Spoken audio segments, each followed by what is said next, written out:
Hello, my name is Stephen Cocca. Although I'm retired, not from a journalism job, but as a teacher, journalism was my first profession after graduation with a BA in journalism from St. Bonaventure University in 1973. In my first 3 years out of college, I was charged in my first job with creating a community news page for a local advertising paper.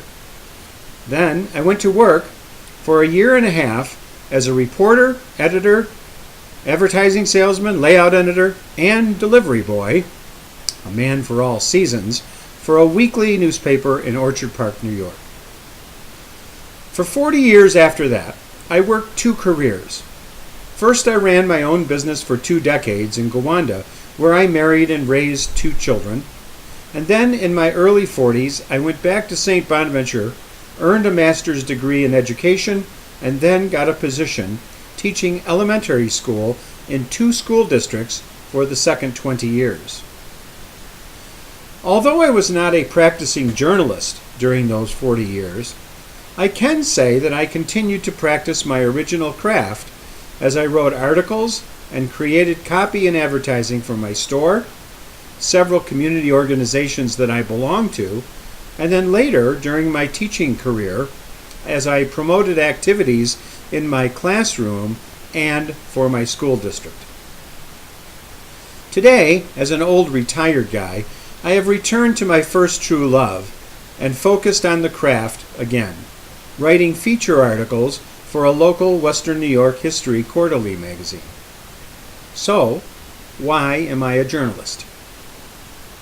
The answer for me lies in a heartfelt desire to disseminate information and to do it correctly and truthfully.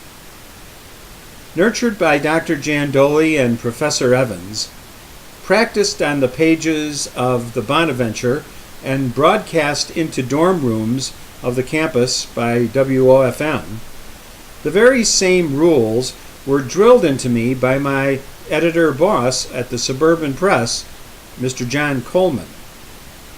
I learned from all of them that being a journalist or writer of news and information bears a responsibility, and it is to tell it like it is or was, and write it clearly and correctly.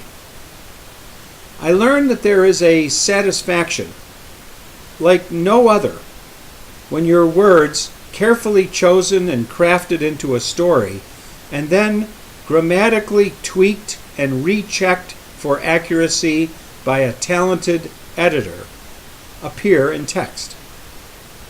When you have shared information with your reader, perhaps passed on to them something new or discovered, and or given your reader a chance to make up their own mind about an issue because you presented all or both sides of that issue, then you truly have been a journalist. I felt that way when my first story appeared in the Bonaventure almost 50 years ago, and I continue to feel it today when a new issue of the History magazine comes out and a story I have written appears in its pages. It's a special feeling, but only if you write it like it actually happened, and truthfully. Any other way is really what fake news is all about. Thanks for listening.